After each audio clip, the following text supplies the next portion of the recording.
Welcome to DM classes. DM ক্লাসে আপনাদের সকলকেই স্বাগত। আপনারা যারা ইউজিসি নেট সেট নিয়ে পড়াশোনা করছেন, এই ভিডিওটা তাদের জন্য।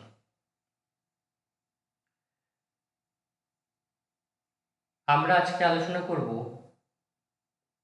Higher education. আমরা যদি দেখি ইউজিসি নেট পেপার 1-এ আমাদের হায়ার এডুকেশন আছে।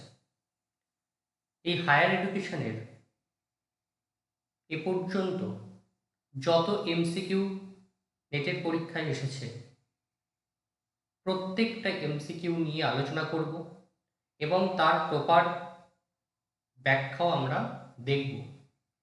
আপনারা প্রত্যেকে ভিডিওটা স্কিপ না করে প্রথম থেকে শেষ পর্যন্ত দেখবেন, আপনাদের অনেক উপকার হবে।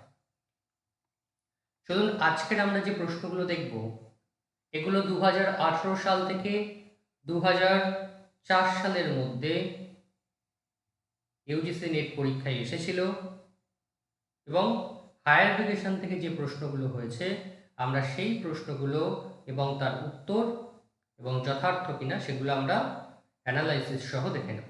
চলুন, আপনারা যারা ভাবছেন যে পেড কোর্সে জয়েন করবেন, যদি আপনারা শুধু পেপার 1-এর জন্য ভর্তি হন পেড কোর্সে, তাহলে অনলি পেপার 1 আপনাকে পে করতে হবে 2500। এই 2500 পেপার 1-এর জন্য আপনি পার উইকে 3টে করে লাইভ ক্লাস পাবেন এবং আনলিমিটেড মক টেস্ট পাবেন এবং ডাউট ক্লিয়ারিং সেশনও আছে। আপনার যদি কিছু ডাউট মনে হয় সেটা আপনি অবশ্যই বলতে পারবেন এবং সলিউশন করতে পারবেন। আর যারা সংস্কৃত প্লাস পেপার 1 নেবেন তাদের জন্য 4999, আর অনলি পেপার 2 3000, অনলি পেপার 1 2500। দেখুন, প্রথম প্রশ্ন আমরা দেখে নেই। বলছে, in the QS world ranking 2018 which of the following Indian university is are among the top 500 universities? In the QS World Ranking 2018, which of the following Indian universities is are among the top 500 universities? Option: University of Delhi, University of Hyderabad, Banaras Hindu University, Jawaharlal Nehru University. তাহলে QS world ranking অনুযায়ী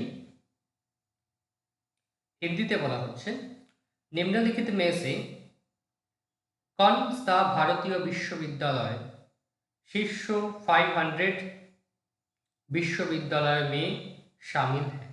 তাহলে এখানে আমাদের জানতে হবে কি, QS world ranking 2018-এ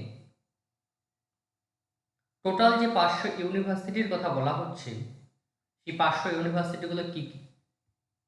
এখানে আমাদের অ্যান্সার হবে only for university of Delhi. এটাই হবে এখানে সঠিক অ্যান্সার। এর ডিটেলস দেখব। বলছে, in the QS world university ranking 2018 the Indian university that were rank among the top 500 university. তার মধ্যে কি কি আছে? Indian institute of Science IISc Bangalore, Indian institute of Technology IITS, IIT Delhi, IIT Bombay, IIT Madras, সমস্তগুলো আছে। University of Delhi was ranking 481-490 range. University of Hyderabad and Jawaharlal Nehru University JNU were not in the top 500 but were placed in 601 to 650 range. Banaras Hindu University was not in the top 500 either. এখানে আমাকে কতগুলো ইউনিভার্সিটির নাম দেওয়া হয়েছে? হায়দ্রাবাদ হবে না, বেনারস হবে না, জওহরলাল নেহেরু হবে না, কোনটা হবে? University of Delhi. র্যাঙ্কিং কত ছিল? 481 থেকে 490-এর মধ্যে র্যাঙ্কিং ছিল। 481 to 490 র্যাঙ্কিংয়ের মধ্যে ছিল ইউনিভার্সিটি অফ দিল্লি। ওকে, এছাড়া IITs গুলো ছিল। Indian institute of science IISc Bangalore, Indian institute of technology IITS, IIT Bombay, IIT Delhi, IIT Madras. 2 নম্বর প্রশ্ন, the mandate of University Grant Commission UGC include, বলছে বিশ্ববিদ্যালয় অনুদান आयोग के अधिदेश में शामिल है। Disbursing grant to universities and college, recognizing and monitoring technical institution, funding research center in university, managing various scholarship programs। বলছে विश्वविद्यालय और कॉलेज को अनुदान वितरित करना, कार काज? यूजीसी काज। 2, तकनीकी संस्थान को मान्यता देना और उनकी निगरानी करना। 3, विश्वविद्यालयों में अनुसंधान केंद्रों को वित्त पोषित करना और विभिन्न छात्रवृत्ति कार्यक्रम का प्रबंधन करना। তাহলে এই যে 4টে অপশন এখানে দেওয়া হয়েছে এর মধ্যে কোনগুলি সঠিক অ্যান্সার হবে, যে বিশ্ববিদ্যালয় অনুদান আয়োগে কোনগুলো এখানে অ্যাপ্রুভ বা সঠিক হবে। এখানে আমাদের সঠিক অ্যান্সার কি হবে? 1, 3, 4। 2 কেন হবে না? বলছে recognising and monitoring technical institution. UGC কখনো টেকনিক্যাল ইনস্টিটিউটকে সাপোর্ট করে না, বোঝা গেল? তাহলে গ্রান্টস দেয়, ফান্ডিং করে, ম্যানেজিং করে ভেরিয়ান্ট স্কলারশিপ প্রোগ্রাম, কে করে? ইউজিসি করে। তো বলছে the mandate of UGC include disbursing grant to universities and college. UGC provide financial assistance to the eligible university and college. Recognize and monitoring technical institute, কখনোই না। Technical ইনস্টিটিউটের জন্য কি আছে? All India council for technical education AICTE. Funding research center in university, UGC fund research project and center within university. Managing various scholarship programme যেমন NET, JRF, post doctoral fellowship প্রভৃতি কে দেয়? ইউজিসি দেয়। 3 নম্বর প্রশ্নে আসো, who is one of the following state to have India first national rail and transportation university? Who is one of the following state to have India's first national rail and transportation university. बोलते निम्नलिखित में से किस राज्य में भारत का पहला राष्ट्रीय रेल और परिवहन विश्वविद्यालय है? उत्तर प्रदेश, महाराष्ट्र, बिहार और गुजरात। কোনটি এখানে সঠিক অ্যান্সার হবে? হু is one of the following state to have India first national rail and transportation university? এখানে সঠিক অ্যান্সার হবে গুজরাট। কিন্তু গুজরাটের কোথায় সেটা আমরা জেনে নেব। বলছে India first national rail and transportation university NRTU, full form কি? NRTU, national rail and transportation university, was established in Gujarat. It is located in Vadodara. কোথায়? গুজরাটের Vadodara. was set up by the Indian Railway. Indian railway set up করেছে ইউনিভার্সিটিকে। কিসের জন্য? To promote education, research and training in transportation technologies and management. Transportation technology এবং ম্যানেজমেন্টের জন্য প্রতিষ্ঠা করা হয়েছে ইউনিভার্সিটিটিকে। কোথায়? গুজরাটের ভাদোদরাতে। 4 নম্বর, the citizens charter is an instrument which seek to make an organization। बोलते नागरिक चार्टर एक ऐसा साधन है जो किसी संगठन को क्या करती है? Transparent, accountable, formal, accessible. The citizens charter is an instrument which seek to make an organization। नागरिक चार्टर एक ऐसा साधन है जो किसी संगठन को क्या करती है? অ্যান্সার কি হবে? Transparent, accountable, accessible. Transport means transparent, এখানে বলা হচ্ছে পারদর্শী, অ্যাকাউন্টেবল জবাবদেহি, আর অ্যাক্সেসিবল হচ্ছে সুলভ বানানে কা প্রয়াস করতা है। দ্য সিটিজেন্স চার্টার জিনিসটা কি বলছে? The citizens charter is an instrument designed to improve the quality to public service by making organization, কি যেটা আমাদের জনসেবার মান উন্নত করার জন্য যে সংস্থাগুলো কাজ করে। কি কি? যেমন বলছে ট্রান্সপারেন্ট, অ্যাকাউন্টেবিলিটি, অ্যাক্সেসিবিলিটি। বুঝা গেল? পরের প্রশ্নে আসো, 5 নম্বর প্রশ্ন। The chief minister of a state is not eligible to vote in the presidential election if he or she himself herself is a candidate. 2. He she is a caretaker chief minister. He she has a criminal case pending against him her. He she is nominated member of the state legislative assembly. बोलते किसी राज्य का मुख्यमंत्री राष्ट्रपति चुनाव में मतदान करने के लिए पात्र नहीं है। তাহলে রাজ্য মুখ্যমন্ত্রী রাষ্ট্রপতি चुनावे मतदान करने के लिए पात्र नहीं है। कौन नहीं है? आंसर क्या है? He she is a nominated member of the state legislative assembly. The chief minister of state is not eligible to vote in the presidential election. এখানে কি বলা হচ্ছে? According to Article 54 and 55, according to the Article 54 and 55 of the Indian Constitution, the President of India is elected by an electoral college consist of elected member of both House of Parliament, elected member of the Legislative Assembly of State and Union Territories with legislature. A chief minister is not eligible to vote in the presidential election if he is a nominated member of the State Legislative Assembly, because only elected member of the Legislative Assembly can vote. যারা শুধুমাত্র বিধানসভার নির্বাচিত সদস্য যারা শুধুমাত্র তারাই সেখানে vote দিতে পারবে, আদারওয়াইজ আর কেউ কিন্তু ভোট দিতে পারবে না।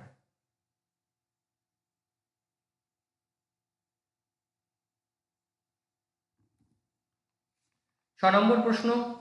India has the largest higher education system in the world after. বলছে India has the largest higher education system in the world after the United States of America, Australia, China, United Kingdom.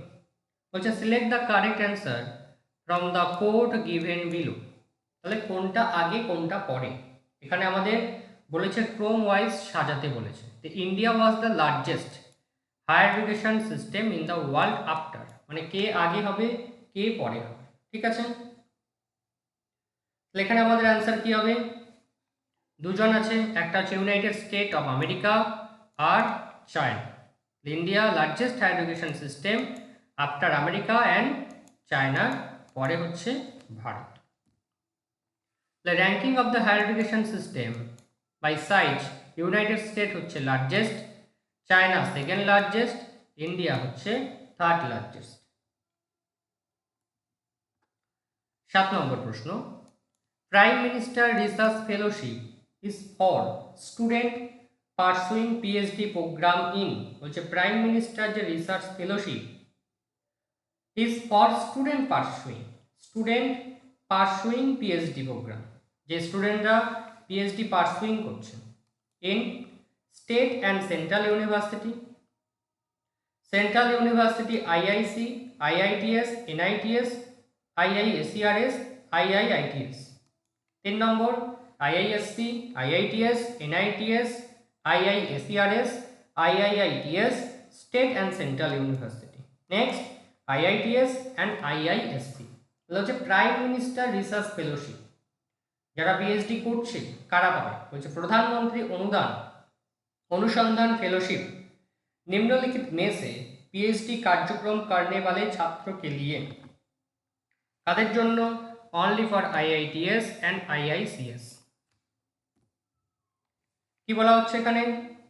আর বর্তমানে central ইউনিভার্সিটিগুলো add হয়েছে, only for central ইউনিভার্সিটিগুলো বর্তমানে add হচ্ছে, কিন্তু state কখনোই নয়।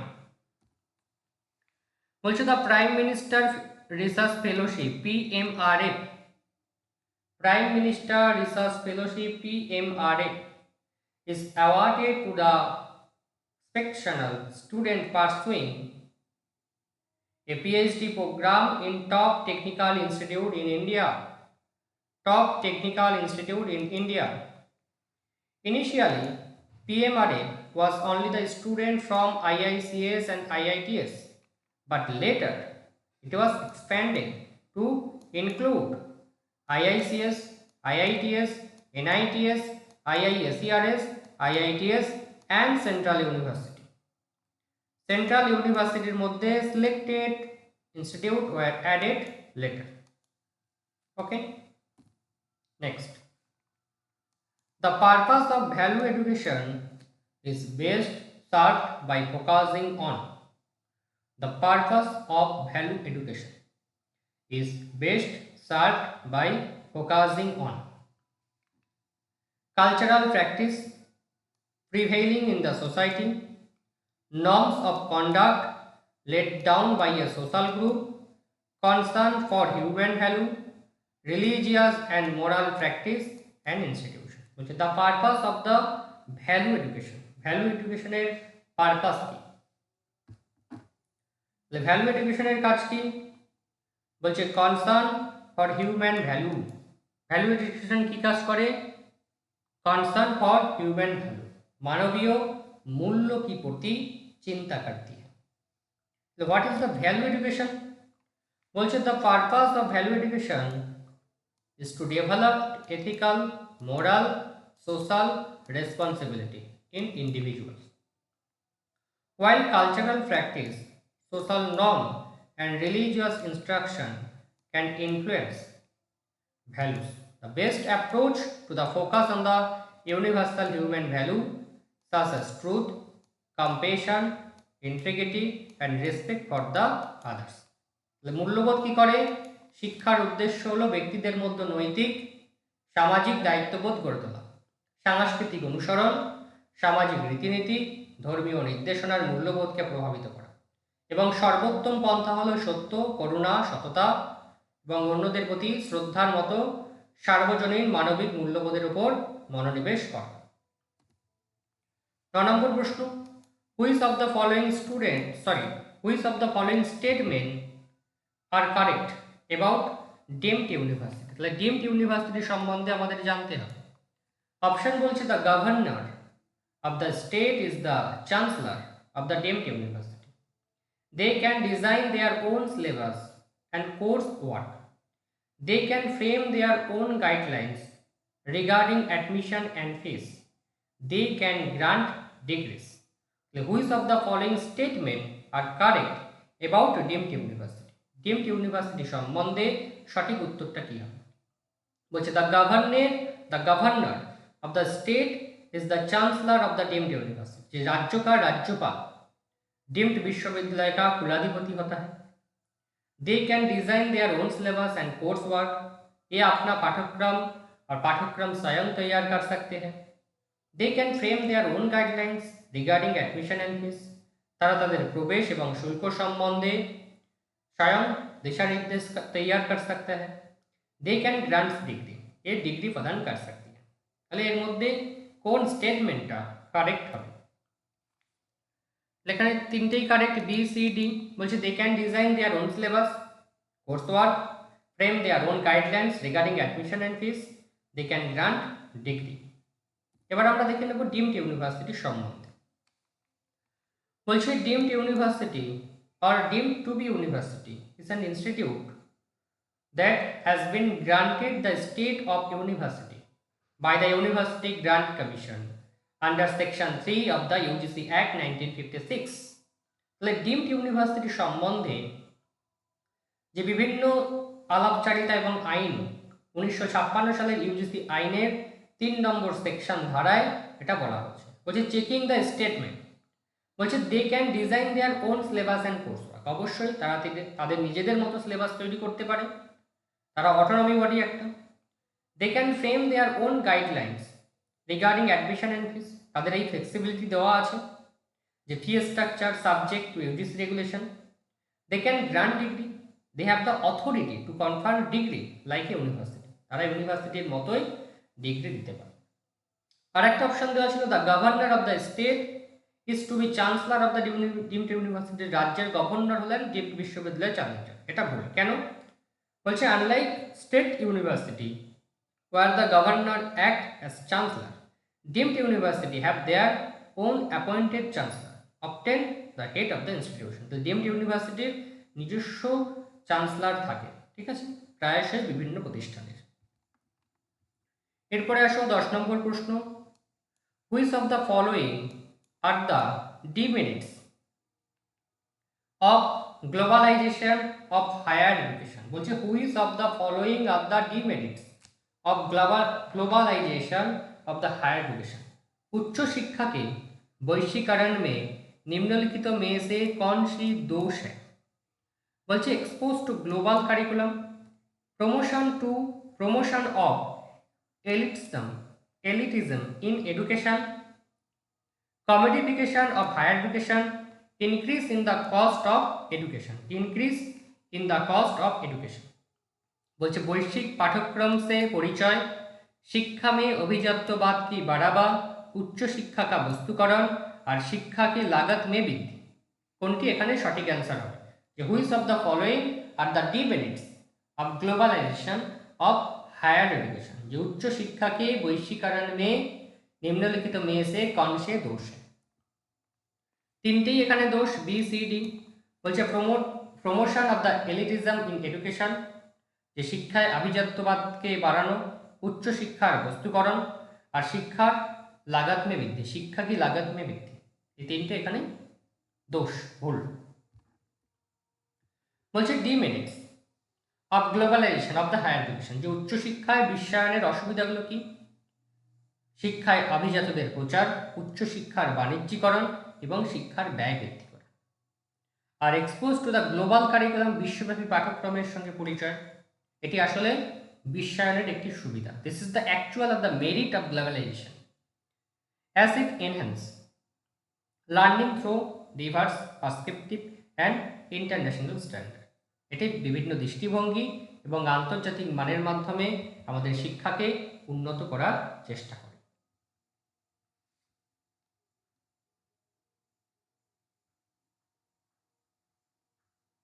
Next, পরের প্রশ্ন, which of the following are statutory body, কোনটা এর মধ্যে স্ট্যাটুটরি বডি বা বৈধানিক নিকায়? বলছে election commission of India, university grant commission, all India council for the technical education, national assessment and the aggregation council. কোনটা স্ট্যাটুটরি বডি? এখানে answer কি হবে? ইউজিসি স্ট্যাটুটরি বডি আর all India council for technical education. বলছে under the statutory bodies, যে সংবিধিবদ্ধ সংস্থান কারা? এই স্ট্যাটুটরি বডি সম্পর্কে কি বলছে? আর organisation that are created by an act of the parliament of the state legislature and have specific legal authority। এই সংবিধিবদ্ধ যে সংস্থানগুলি হলো এমন সংস্থা যা সংসদ বা রাজ্য আইনসভার দ্বারা তৈরি, যেটা তাদের নির্দিষ্ট আইনি কর্তৃত্ব আছে। যেমন election commission of India ECI, এটা স্ট্যাটুটরি বডি নয়, এটা আর্টিকেল 324 ধারায় এটা হচ্ছে constitutional body. University grant commission, এটা হচ্ছে স্ট্যাটুটরি বডি, 1956-তে এটা ইউজিসি অ্যাক্ট তৈরি হয়েছিল। All India council of the technical education, এটাও স্ট্যাটুটরি বডি, এটা 1987-তে এআইসিটিই অ্যাক্ট হয়েছিল। National assessment and the aggregation council, এটাও স্ট্যাটুটরি বডি নয়, এটা অটোনমাস ইনস্টিটিউশন আন্ডার ইউজিসি।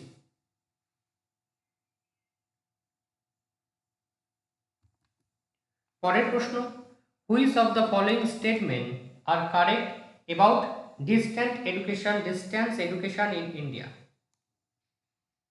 এর মধ্যে কোন স্টেটমেন্টটা কারেক্ট ডিস্টেন্স এডুকেশন সম্বন্ধে? বলছে it supplement formal education. Distance education কি করে? যে আমাদের ফর্মাল যে শিক্ষা, ঔপচারিক যে শিক্ষা, তা পূরণ করে। It reduce the cost of education, ये शिक्षा की लागत की कम करता है। इट रिप्लेस फॉर्मल एजुकेशन, ये औपचारिक शिक्षा का स्थान लेता है। It enhance access to education, शिक्षा तक पहुंच को बढ़ाता है। तो एर मध्य कोनटी आमादेर सठिक आंसर होबे? Which of the following statement are correct about distance education in India? এটা কি করে? আমাদের ঔপচারিক যে শিক্ষা তার প্রয়োগ করে, supplement for the formal education, reduce the cost আর এনহ্যান্স অ্যাক্সেস টু এডুকেশন, শিক্ষা तक पहुंच बढ़ाता है। রিপ্লেস ফর্মাল এডুকেশনকে কখনো এটা রিপ্লেস করে না। ওকে, তাহলে ডিস্টেন্স এডুকেশন সম্বন্ধে কি বলা হয়েছে? এটা শিক্ষার পরিপূরক, খরচ বাঁচায় আর সব সময় যেখানে সেখান থেকে অ্যাক্সেস করা যায়, মানে সুযোগ বৃদ্ধি করা যায়, শিক্ষার সুযোগ বৃদ্ধি। নেক্সট আসুন 13 নম্বর প্রশ্ন, which of the following university বা institution is ranked first in the India ranking 2018? निम्नलिखित में से कौन सा विश्वविद्यालय संस्थान भारत रैंकिंग 2018 में प्रथम स्थान पर है? Jawaharlal Nehru university new Delhi, central university Hyderabad, Indian institute of science Bangalore, institute of chemical technology Mumbai. कोनटी হবে এখানে? যে which of the following university বা institute rank first in the India ranking 2018? 2018 এর র্যাঙ্কিং এ কে সবার প্রথমে আছে? বলছে Indian institute of the science of Bangalore. বলছে in the India ranking 2018 release by the national institute ranking the framework NIRF। Full ফর্মটা দেখবে, national institutional ranking framework NIRF, the Indian Institute of Science IISc Bangalore was ranked first overall। 14 নম্বর প্রশ্ন, the best way for providing value education is through, যে मूल्य शिक्षा प्रदान करने का सबसे अच्छा तरीका है। मूल्य शिक्षा प्रदान करने का सबसे अच्छा तरीका है discussion on scriptural text, lecture discourse on value, seminars symposia on value, mentoring reflective session on value। जो मूल्य शिक्षा प्रदान करने का सबसे अच्छा तरीका है, मतलब वैल्यू एडुकेशन सम्बन्धे प्रश्न एसेছে এখানে। কি হবে এখানে आंसर? যে mentoring reflective session on value. বলছে the best way to provide value education is through active engagement, personal reflection and mentorship, rather than just passive listening to lecture or discussion on text। The mentoring reflective session on value, which is best approach is the allows personal engagement, discussion, internalization, value through the self, real life experience and guided reflection। বাদ বাকিগুলো এতটা হবে না। যেমন এখানে বলছে discussion on স্ক্রিপচুয়াল text, এটা হবে না। Lecture and discourse on the value, এটা ওয়ান ওয়ে কমিউনিকেশন হয়ে যাচ্ছে। সেমিনার সিম্পোজিয়াম, এটা পার্সোনাল এনগেজমেন্ট হচ্ছে। এরপরে 15 নম্বর প্রশ্নে আসুন। বলছে which of the following R core value, which of the following R core value among the institution of the higher education are promoted by the NET. NET এর full form কি? National assessment and aggregation council. বলছে which of the following core value, जो उच्च शिक्षा संस्थान में निम्नलिखित में से कौन से मुख्य मूल को NET राष्ट्रीय मूल्यांकन और प्रत्यायन परिषद द्वारा बढ़ावा दिया जाता है। बच्चे कंट्रीब्यूटिंग टू नेशनल डेवलपमेंट, राष्ट्रीय विकास में योगदान देना, fostering global competencies among the student, छात्रों में वैश्विक दक्षताओं को बढ़ावा देना, inculcating a value system among student, छात्रों की मूल्य प्रणाली विकसित करना, promoting the optimum utilisation of the infrastructure, जो बुनियादी टच में इष्टतम उपयोग का बढ़ावा देना। এর মধ্যে কোনটা অ্যান্সার হবে? যে which of the following core value among the institution of the higher education as promoted by the NET, কি হবে এখানে অ্যান্সার? যে contributing to the national development, fostering global competencies among the student, inculcating a value system among student. A B C এখানে সঠিক answer হবে। কেন হবে? देखो, the National Assessment and the Accreditation Council NET promotes several core values among institutions of the higher education. The key values include contributing to the national development, fostering global competency among students, inculcating a value system among the students. এখান থেকে দেখে নিও, জাতীয় উন্নয়ন অবদান রাখা, শিক্ষার্থীদের মধ্যে বিশ্বব্যাপী দক্ষতা বৃদ্ধি করা এবং শিক্ষার্থীদের মধ্যে একটি মূল্যবোধ ব্যবস্থা গড়ে তোলা, যে শিক্ষার নৈতিকতা, নৈতিক এবং নাগরিক মূল্যবোধকে প্রসারিত করা। এগুলো সমস্ত কার মধ্যে আসবে? NET, national assessment and the aggregation council of NET। ওকে, আজ আমরা এখান থেকে 15টা হায়ার এডুকেশনের প্রশ্ন দেখলাম। এর পরবর্তী ক্লাসে আমরা আরও 15টা করে দেখব। এরকম 15টা করে প্রশ্ন আমরা পার ডে দেখব। এরকমভাবে আমরা 2024 সাল পর্যন্ত যাবতীয় যা পরীক্ষা হচ্ছে সমস্ত পরীক্ষার প্রত্যেকটা টপিকের যে প্রশ্নগুলো আমরা প্রত্যেকটা টপিক ধরে ধরে অ্যানালাইসিস করব। একটাও প্রশ্ন এর মধ্যে থেকে বাদ যাবে। তোমরা সকলে ভিডিওটা প্রথম থেকে শেষ পর্যন্ত দেখবে। কেমন লাগলো অবশ্যই কমেন্টস করে জানাবে। আর যারা চ্যানেলটিকে সাবস্ক্রাইব করবে অবশ্যই চ্যানেলটিকে সাবস্ক্রাইব করে দেবে। আর যদি কেউ ভাবো যে তোমরা পেড কোর্সে জয়েন করবে, অবশ্যই আমাদের যে পেড কোর্স আছে ডেসক্রিপশন বক্স থেকে ডিটেলস পেয়ে যাবে, নাম্বার পেয়ে যাবে, আমাদের সাথে কন্ট্যাক্ট করে পেড কোর্সে জয়েন হতে পারবে।